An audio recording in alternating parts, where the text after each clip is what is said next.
وَلَقَدْ يَسَّرْنَا الْقُرْآنَ لِلذِّكْرِ فَهَلْ مِن مُّدَّكِرٍ۔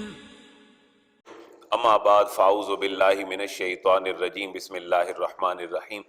قابل احترام سورہ آراف ہماری جاری اور ساری ہے۔ ہم نے اس کے تعارف میں پڑھ لیا کہ سورہ آراف اپنے مزاج کے اعتبار سے مکی صورت ہے اور اس کے اندر آیات مبارکہ تقریباً 206 کے قریب ہیں۔ اگر یہ مکی صورت ہے تو مکی تقریباً پیریڈ اپنی ڈیوریشن کے اعتبار سے زیادہ کتنا بنتا ہے؟ 13 سال۔ ان 13 سالوں میں یہ سورہ مبارکہ ہجرت سے کچھ عرصہ پہلے نازل ہوئی۔ اب کچھ عرصہ پہلے سے مراد یہ ہے کہ تقریباً کوئی 1190 میں 1290 میں راؤنڈ اباؤٹ یہ سورہ مبارکہ نازل ہوئی، اور اس سے پہلے ہم نے سورہ انعام پڑھی۔ وہ اور سورہ آراف یہ دونوں اپنے مزاج اور نزول کے اعتبار سے بہت ایک دوسرے کے ساتھ تعلق رکھتی ہیں۔ اب آج کی آیات مبارکہ میں یہ سلسلہ چل رہا تھا حضرت موسیٰ علیہ السلام کا، اور ہر مکی صورت کے اندر ہی انبیاء کرام کا تذکرہ خیر موجود ہے۔ یعنی موسٹلی اگر مکی صورتوں کی نشانیاں کوئی پوچھے کہ کیا ہیں تو ان میں سے ایک بات یہ بھی ہے کہ جس صورت میں انبیاء کا تذکرہ تفصیل کے ساتھ ہو وہ صورت مکی ہوتی ہے یا مدنی؟ مکی۔ وجہ کہ حضور کو مشکلات کا سامنا تھا مکی دور میں، اور اللہ کے نبی کو تسلی دی گئی کہ آپ سے پہلے آپ کے بھائیوں کا یہ جو مشن تھا انہیں بھی مشکلات کا سامنا کرنا پڑا، اور سب سے زیادہ ذکر تقریباً 136 ٹائم جو ریپیٹیشن ہے وہ حضرت موسیٰ علیہ السلام کے قصے کی ہے۔ تو یہاں بھی بتایا جا رہا ہے کہ محبوب آپ کے بھائی موسیٰ وہ تو ڈبل پریشانی میں مبتلا تھے۔ آپ کو تو پریشانی کا سامنا ہے اہل مکہ کا، اور آپ کے بھائی موسیٰ کو 2 پریشانیاں تھیں۔ ایک پریشانی یہ تھی کہ انہیں قوم فرعون اور آل فرعون کے مظالم کا سامنا تھا، ان کے بچوں کو مار دیتے تھے، بچیوں کو زندہ رکھتے تھے۔ جب حضرت موسیٰ علیہ السلام کی وہاں سے جان چھوٹی تو پھر جب بنی اسرائیل کی طرف رخ ہوا تبلیغ کا تو جتنی مشکلات آل فرعون کی طرف سے تھیں اتنی ہی مشکلات پھر بنی اسرائیل کی طرف سے بھی تھیں۔ آل فرعون سے جان چھوٹی، بنی اسرائیل کے معاملات میں حضرت موسیٰ علیہ السلام مبتلا ہوئے۔ آج کی آیات مبارکہ میں بھی موضوع یہ ہے کہ حضرت موسیٰ علیہ السلام کی قوم کے کچھ لوگ ایسے ہیں، اللہ فرما رہے جو ٹھیک ہیں اور وہ حق اور انصاف کے ساتھ فیصلہ کرتے ہیں، لیکن اکثریت ان کی جو ہے وہ ٹھیک نہیں ہے۔ لہذا آج یہ میں نے تسلسل ملا دیا پچھلی آیات کے ساتھ۔ وَمِن قَوْمِ مُوسَىٰ أُمَّةٌ يَهْدُونَ بِالْحَقِّ وَبِهِ يَعْدِلُونَ۔ واو کا معنی اور، من کا معنی سے۔ قوم موسیٰ، موسیٰ علیہ السلام کی قوم سے، یعنی سارے نہیں بلکہ موسیٰ علیہ السلام کی قوم سے کچھ لوگ۔ کتنے تھے؟ حضرت موسیٰ جن لوگوں کو لے کر نکلے تھے مصر سے، اور جب سمندر پار ہوا اور فرعون اور اس کے حواری غرق ہوئے تو اس وقت تعداد مفسرین لکھتے ہیں کم از کم 6 لاکھ کے قریب بنی اسرائیل کی تعداد تھی، کیونکہ بنی اسرائیل اس سے پہلے 600-700 سال کا سفر طے کر چکے تھے۔ حضرت یعقوب علیہ السلام سے یہ شروع ہوئے، حضرت یوسف علیہ السلام سے چلتے چلتے پھر تقریباً کوئی 450-400 سال بعد حضرت موسیٰ علیہ السلام تشریف لائے، حضرت یوسف کے بھی بعد۔ تو یہ کل 6 لاکھ پہ مشتمل انسانوں کو لے کر حضرت موسیٰ نکلتے ہیں۔ تو اب یہ بہت سارے لوگ ہیں، لیکن ومن قوم موسیٰ، کچھ لوگ قوم موسیٰ میں سے وہ ہیں، امتن ایک گروہ ایسا ہے، یہدون بالحق، یہدون ہدایادی کا معنی ہوتا ہے راستہ چلنا، دیکھنا، دکھانا، سیدھے راستے پر چلنا۔ یہدون بالحق جو راہ بتاتا ہے، بالحق حق کی، وہ حق کی راہ بتلاتا ہے۔ وبہ یعدلون، اور صرف بتلاتا نہیں ہے بلکہ وبہ، اور اسی حق کے ساتھ یعدلون وہ اپنے فیصلے بھی کرتے ہیں، وہ عدل بھی کرتے ہیں، وہ انصاف بھی کرتے ہیں۔ وَقَطَّعْنَاهُمْ مُثْنَتَيْ عَشْرَةَ أَسْبَاطًا أُمَمًا۔ اب یہاں سے ایک ہمیں انتظامی رہنمائی ملتی ہے شریعت کی طرف سے کہ اگر انسان زیادہ ہوں تو وہاں پر انتظامی اعتبار سے ان کو تقسیم بھی کیا جا سکتا ہے۔ یعنی اگر کوئی یہ دیکھے کہ یہ صوبائی تقسیم اور یہ کہاں ہے لوگوں کے معاملات پورا کرنے کے لیے، تو بنی اسرائیل جو 6 لاکھ کی تعداد میں تھے ان کو حضرت موسیٰ علیہ السلام نے اللہ کے حکم سے 12 قبیلوں میں تقسیم کر دیا۔ اب ہر قبیلہ اپنے اپنے لوگوں کا خیال رکھتا تھا۔ اب ان کے کھانے پینے کے جتنے مسائل ہیں وہ بھی اللہ نے حل فرما دیے۔ پانی کی ضرورت تھی تو عصا مارا تو پانی نکل آیا، کھانے پینے کی ضرورت تھی تو من و سلوہ آ گیا۔ اب پورا صحرا ہے جس کے اندر 40 سال یہ لوگ بھٹکتے رہے ہیں، اس میں اگر انہیں سائے کی ضرورت تھی تو کیا آ گئے؟ بادل آ گئے. یہ ساری نعمتیں اب ہیں، لیکن ہر قبیلہ اپنے انتظامی یونٹ میں الگ سے اپنی زندگی بسر کر رہا ہے. وَقَطَّعْنَاهُمْ واو کا معنی اور قطع توڑ دینا، الگ کر دینا. وَقَطَّعْنَاهُمْ ہم نے ان کو الگ کر دیا، ہم نے ان کو بانٹ دیا. اثنتَیْ دو، عشرۃ 10، 10 اور 2 12. ہم نے 12 اسباطاً امما، اسباطاً سبت کو کہتے ہیں اور اولاد، اور بیٹے کا بیٹا، بیٹے کا بیٹا، یہ جو سلسلہ ہے اس سب کو جمع کے لفظ سے اسباط سے تعبیر کرتے ہیں. اور گروہ کو کہتے ہیں، یعنی ان کی اولادوں میں رشتہ داریوں کی بنیاد پر اللہ فرما رہے ہم نے ان کو بانٹ دیا 12 قبیلوں میں. وَأَوْحَيْنَا إِلَى مُوسَىٰ، اب وہ انعامات کا سلسلہ ہے جو حضرت موسیٰ علیہ السلام کی قوم پر ہے. وَأَوْحَيْنَا واو کا معنی اور اوحینا، ہم نے وہی نازل فرمائی إِلَى مُوسَىٰ، موسیٰ کی طرف. وہ وہی کیا تھی اور طلب کیا تھی؟ اِذِ اسْتَسْقَاهُ قَوْمُهُ أَنِ اضْرِبْ بِعَصَاكَ الْحَجَرَ. اب تھوڑا تھوڑا ترجمہ کرنے کی آپ بھی ساتھ کوشش کریں. اذ جب، استسقا مانگا، الف سین تے جس ورب سے بھی پہلے آ جائے اس کا معنی کیا ہوتا ہے؟ طلب، کچھ گین کرنا. استسقا انہوں نے جب پانی کو طلب کیا، قومہ ان کی قوم نے، تو یہ قومہ نہیں ہے بلکہ قومہ. تو میم کے اوپر پیش کیوں ہے؟ ہر فعل کو ایک فائل چاہیے ہوتا ہے، تو یہ پیش اس لیے ہے کہ فائل کے اوپر موسٹلی 99% عربی میں پیش ہوتی ہے. اگر یہ قوم مہو ہوتا تو اس کا ترجمہ کتنا چینج ہو جاتا؟ جب انہوں نے قوم کے لیے پانی طلب کیا، جب مفعول بن جاتا. لیکن یہاں فائل ہے تو اس کا معنی ہے جب ان کی قوم نے پانی طلب کیا. تو ایک زیر اور پیش سے فائل سے مفعول اور مفعول سے فائل بن رہا ہے. اذ استسقاہ جب طلب کیا ان کی قوم نے پانی، تو اللہ نے وہی کیا نازل کی، ان اضرب بعصاک الحجر. ان کا معنی کہ، دیٹ کے معنوں میں. اضرب آپ مارے، یہ امر کا صیغہ ہے. امر بھی ہم نے پڑھا تھا بہت عرصہ ہوئے، یہ ریوائز نہیں ہوا. اضرب تو مار، تم دو مارو. اضربا تم سب مارو. اضربو تو ایک عورت مار. اضربی دو. اضربا سب. اضربنا تو اضرب اے موسیٰ تو مار. بے عصا کا، با کا معنی ساتھ، عصا کا معنی ڈنڈا، لاٹھی کا اپنا. موسیٰ علیہ السلام اپنا عصا مارو. الحجرہ پتھر، اسی سے نکلا ہے حجر اسود. تو حجر کا معنی پتھر ہے، اسود کا معنی سیاہ کالا. تو اے موسیٰ اپنا عصا مارو اس پتھر کے اوپر. فم باجست من حسنتا عشرۃ عینا. فن فجرت اور فم باجست یہ دونوں ہم معنی ہے. فا کا معنی پس، ام باجست پھوٹ نکلے، نکل پڑے. من ہو اس سے، کس سے؟ پتھر سے، کیونکہ پروناؤن ہمیشہ کسی ناؤن کی طرف جاتا ہے، اور یہاں الحجرہ ناؤن ہے، اس کی ناؤن ہونے کی نشانی الف لام ہے. پھوٹ نکلے من ہو اس سے، اسنتا دو، عشرتا 10، 10 اور 2 12، عینا چشمے. اس سے تقریباً 12 چشمے نکل پڑے، کیونکہ قبائل کتنے تھے؟ 12 قبائل میں سے ہر ایک کے لیے اللہ نے الگ پانی کا چشمہ جاری فرما دیا. قد علم کل اناس مشربہم، یہ بھی نہیں تھا کہ لڑتے رہتے تھے، ہر ایک کے پانی کے گھاٹ کا ہر ایک کو پتا تھا. قد علم، قد کا معنی تحقیق، علم جان لیا، کل اناس ہر گروہ نے، ہر لوگوں پہ مشتمل گروہ نے، مشربہم اپنے پینے کے مقام کو، اپنے پینے کی جگہ کو، اپنے پینے کے چشمے کو ہر ایک نے جان لیا. یہ اللہ کا انعام ہے جس کو اللہ نے ریئلائز کروا دیا. دوسرا وَظَلَّلْنَا عَلَيْهِمُ الْغَمَامَ، یہ دوسرا ہے. اب جس صحرا میں، جس کو وادی تی کہتے ہیں، اس میں 40 سال تک یہ قوم سرگرداں رہی. کیوں؟ حضرت موسیٰ کے موقف پہ نہیں آ رہی تھی. یہ سفر ہے مصر سے نکل کر فلسطین کی طرف. جب نکلے ہیں تو پہلی پریشانی جس میں مبتلا ہوئے وہ کیا تھی؟ جب سمندر سے نکلے تو فوراً ہی حضرت موسیٰ علیہ السلام کی بارگاہ میں کیا ریکوائرمنٹ رکھی؟ ہمیں اس طرح کے بت بنا دیں.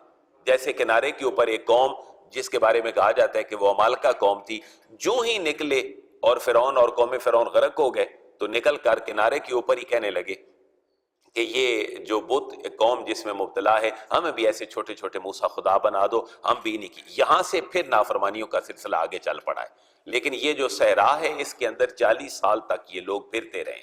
کیونکہ حضرت موسیٰ کے موقف پہ نہیں آ رہے تھے. حضرت موسیٰ جہاں ان کو لے کے جانے لگے تھے، اب وہ تھا بیت المقدس، جس کو قرآن نے ایک لفظ کے ساتھ تعبیر کیا ہے جب وہ اپنے حاذہ القریہ، جو حاضر القریہ ہے وہ بیت المقدس ہے، تو ان کے بیت المقدس میں داخلے تک یہ سفر شروع ہوا مصر سے بیت المقدس میں فاصلے تک یہ ساری راستے کی ان کی نافرمانی ہے۔ اور جب انہیں کہا گیا کہ اس شہر کے اندر تم نے کیسے داخل ہونا ہے، تو جیسے اللہ اور اس کے رسول نے کہا اس کی بھی انہوں نے جان بوجھ کر مخالفت کی۔ اس کے بعد پھر عذاب کا سلسلہ ہے۔ وَذَلَّلْنَا، واو کا معنی اور ذللنا، ہم نے سایہ کر دیا، ذل سائے کو کہتے ہیں۔ اللہ کے لیے جب وہ خطبہ پڑھا جاتا ہے نا تو لا ذل لہ، اللہ وہ ہے لا ذل لہ جس کا کوئی سایہ نہیں ہے، لا ند لہ ولا ضد لہ جس کا کوئی مد مقابل نہیں ہے۔ وَذَلَّلْنَا، اور ہم نے سایہ کر دیا، علیہم ان کے اوپر، الغمامہ بارشوں، ان کا بادلوں کا، ہم نے بادلوں کا ان کے اوپر سایہ کر دیا۔ الغمامہ کے اوپر جو زبر ہے یہ بھی اس کے مفعول ہونے کی وجہ سے کہ سایہ کرنے والا کون ہے؟ اللہ، لیکن اس نے ذریعہ کیا بنایا؟ بادلوں کو۔ وَأَنزَلْنَا عَلَيْهِمُ الْمَنَّ وَالسَّلْوَىٰ، اب یہ تیسرا اللہ کا انعام ہے۔ واو کا معنی اور، انزلنا ہم نے نازل کیا، علیہم ان کے اوپر، المنّ من والسلویٰ اور سلوہ، من و سلوہ، اس کے بارے میں مختلف روایات ہیں۔ جیسے ہم صبح اٹھیں مری میں یا کسی اور علاقے میں تو جیسے اوس پڑی ہے اور برف باری ہو رہی ہے، اس کیفیت میں میٹھی چیزیں آسمان سے نازل ہوتی اور اس میں بھونے ہوئے بٹیر اور یہ نمکین چیزیں بھی موجود تھیں۔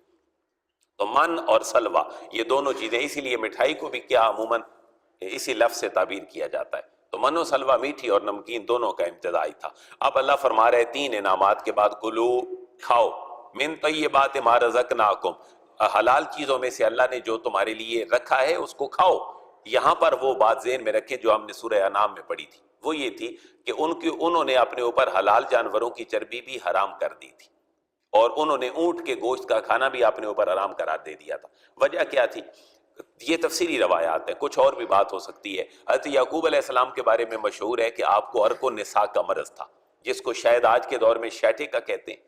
حضرت یعقوب علیہ السلام اس مرض میں مبتلا تھے، آپ کو حکیموں نے بتایا کہ آپ نے یہ چیزیں نہیں کھانی، اور ایک روایت یہ ہے کہ آپ نے منت مانی، آپ کو کہا گیا کہ میں اگر اللہ نے مجھے صحت دے دی تو میں ایسا نہیں کروں گا۔ یہ مختلف روایات ہیں۔ تو قوم نے یہ سمجھا کہ چونکہ ہمارے نبی نے نہیں کھایا لہذا ہمارے اوپر بھی یہ حرام ہے، تو یہ جانور انہوں نے اپنے اوپر خود حرام کر دیے۔ اللہ فرما رہا ہے نہیں، اس انعام کو انعام سمجھو، اللہ کی حلال کی ہوئی چیزوں کو اپنے اوپر حرام نہ کرو۔ یہ بھی ایک اور انعام ہے جس کا اللہ حکم فرما رہا ہے، کلو کھاؤ، من طیبات ان پاکیزہ چیزوں میں سے، ما رزقناکم جو ہم نے تمہیں دی ہیں، ہم نے تمہیں رزق دیا ہے اس میں سے کھاؤ۔ وما ظلمونا ولکن کانوا انفسهم یظلمون، اب وما ظلمونا اور نہیں ظلم کیا انہوں نے ہمارے اوپر۔ اللہ فرما رہا ہے بھائی ہماری نعمتوں کو اگر تم خود حرام کرو گے اور یہ کہو کہ اب ہم اللہ کو مزہ چکھائیں گے، اس کی چیزیں نہیں کھائیں گے، تو یہ ظلم نہیں ہے۔ اللہ فرما رہے انہوں نے ہمارے اوپر ظلم نہیں کیا، ولیکن کانوا انفسهم یظلمون، لیکن کانو انفسہم وہ تھے اپنی جانوں پر، یظلمون ظلم کرنے والے، یعنی کہ یہ بھی پاسٹ پرفیکٹ کنٹینیو ہے، کانو یظلمون وہ اپنی جانوں پر ظلم کرتے رہتے تھے، اپنے اوپر خود ساختہ پابندیاں لگا کر۔ وَإِذَا قِيلَ لَهُمُ اسْكُنُوا هَٰذِهِ الْقَرْيَةَ وَكُلُوا مِنْهَا حَيْثُ شِئْتُمْ وَقُولُوا حِطَّةٌ وَادْخُلُوا الْبَابَ سُجَّدًا نَغْفِرْ لَكُمْ خَطِیئَاتِکُمْ سَنَزِیدُ الْمُحْسِنِینَ۔ اب یہ جو 40 سال کے سفر میں من آیا، سلوہ آیا، بادل آئے، چشمے جاری ہو گئے، ان ساری چیزوں کے بعد انہیں کہا گیا اتنے سالوں کے بعد اب تم اس قریہ میں داخل ہو۔ حاضر القریہ، قریہ کہتے ہیں بستی کو، پنڈ کو، دیہات کو، جیسے ہم اردو میں بولتے ہیں قریہ قریہ، نگر نگر، بستی بستی۔ تو حضرت موسیٰ علیہ السلام کی قوم کو اللہ نے کہا بھئی تم داخل ہو جاؤ اب بیت المقدس میں، کیونکہ یہ تمہارے بڑوں کا مذہبی ایک گھر ہے، تو تم بھی برکت کے لیے چلے جاؤ، اور لیکن جاؤ کیسے؟ حتتن، تمہاری زبانیں جو ہیں ان کے اوپر ایک کلمہ جاری ہو، جس کو قرآن نے کہا حتہ۔ حتہ کا معنی کیا ہے؟ جیسے ہم کہتے ہیں بھئی آپ استغفار پڑھا کریں، تو اس کا معنی یہ نہیں ہوتا کہ آپ ایسے کہا کریں استغفار استغفار استغفار، بلکہ اس کا معنی کیا ہوتا ہے؟ پڑھیں استغفر اللہ ربی من کل ذنب اذنبتہ عمدا او خطا سرا او علانیۃ واتوب الیہ، اس کو کہتے ہیں کہ یہ استغفار ہے۔ تو اب انہیں کہا گیا تم کہو حتہ۔ اب حتہ کا معنی کیا تھا؟ تم توبہ اور استغفار کرتے ہوئے اس شہر میں داخل ہو اور یہ کلمے پڑھتے ہوئے جانا، لیکن انہوں نے وہ کلمے چھوڑ دیے، اور پھر کہا گیا اپنا سر جھکاتے ہوئے اس شہر میں داخل ہونا، لیکن وہ تکبر کے ساتھ داخل ہوئے۔ اب ان کی اس روش کا یہاں پر ذکر ہے۔ وَإِذَا قِيلَ لَهُمْ، واو کا معنی اور از، جب قیلا کہا گیا. یہ قیلا ایکٹیو نہیں بلکہ پیسو ہے. یہ کالا سے قیلا ہے. کالا اس نے کہا اور قیلا کہا گیا.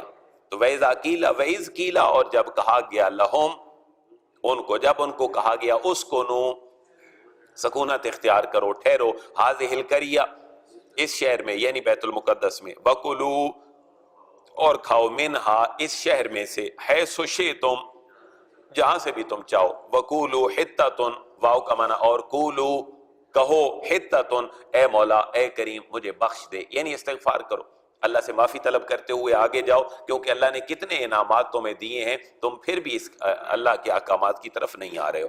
وَادْخُلُوا الْبَابَ واو کا معنی اور ادخلوا تم داخل ہو جاؤ, الباب اس کے دروازے سے, سجدہ سجدہ کرتے ہوئے, لیکن تم نے سجدہ کرتے ہوئے بھی تم داخل نہیں ہوئے, تم ٹانگوں کے ذریعے پہلے داخل ہوئے اور اپنی ٹانگیں پہلے رکھی, بجائے اس کے کہ سر جھکاتے, لیکن تم تکبر کے ساتھ سر اٹھاتے ہوئے آگے نکلے. نغفر لکم خطایاکم اگر تم ایسے کرو گے تو نغفر ہم بخش دیں گے, لکم تمہارے لیے, خطیئاتکم تمہاری خطاؤں کو, تمہاری خطاؤں کو ہم بخش دیں گے. اور سنزید المحسنین سین کا معنی ان قریب, نزید و ہم زیادہ کر دیں گے, المحسنین احسان کرنے والوں کو, ہم احسان کرنے والوں کو زیادہ دے دیں گے. پتہ یہ چلا اللہ جس کو زیادہ دیتا ہے وہ کون ہوتا ہے؟ وہ ہوتا ہے جو اپنی زبان پہ استغفار اور توبہ رکھتا ہے, وہ ہوتا ہے جو سر جھکا کے چلتا ہے. اللہ کے نبی جب فتح مکہ فرما رہے تھے تو آپ کے آنے کا انداز یہ تھا کہ آپ اپنی اونٹنی پہ سوار تھے, اور اونٹنی کی جو کوہان تھی اور اس کے اوپر جو پالان رکھا ہوا تھا, اللہ کے حبیب کا ماتھا اور آپ کی پیشانی اتنی جھکی تھی کہ وہ اس کے اوپر لگ رہی تھی. اللہ کے حبیب اتنی اطاعت کے ساتھ, اتنی عاجزی کے ساتھ فتح مکہ کے بعد جب 10,000 کا لشکر جرار ساتھ ہے آپ داخل ہو رہے تھے, اور آپ فرما رہے تھے کہ کوئی بندہ کسی کے اوپر تلوار نہ اٹھائے, کسی عورت کو کچھ نہ کہا جائے, کسی درخت کو نہ کاٹا جائے, جو حرم میں چلا جائے اس کو امان دے دو, حتیٰ کہ من دخل دار ابی سفیان فہو آمن, جو ابو سفیان کے گھر چلا جائے اس کو بھی امان ہے. تو اتنی بڑی فتح کے بعد بھی اسی لیے مسلمان کہتے ہیں بیت المقدس کے ہم زیادہ حقدار ہیں, ہم کشمیر کو لینے کے حقدار ہیں. اور کیوں کہ ہمارے اندر اور ہمارے نبی کی تعلیمات کے اندر عاجزی ہے. اور اے بنی اسرائیل, خواہ تم یہودی ہو یا تم عیسائی ہو, تم اس بات کا استحقاق نہیں رکھتے. وجہ کیا ہے کہ تمہارا ہٹلر تمہارے یہودیوں کو کیسے تہ کرتا ہے, یہ پریکٹیکل شکل موجود ہے. اور جنگ عظیم اول میں, جنگ عظیم دوم میں تم نے کتنے لوگوں کو تہ کیا ہے, اور ہمارے نبی کے 23 سالہ مشن میں 259 لوگ صرف جام شہادت نوش کرتے ہیں, اور اہل مکہ میں سے اور کفار اور مشرکین میں سے چند ہزاروں کی تعداد میں وہ بھی نہیں ہیں.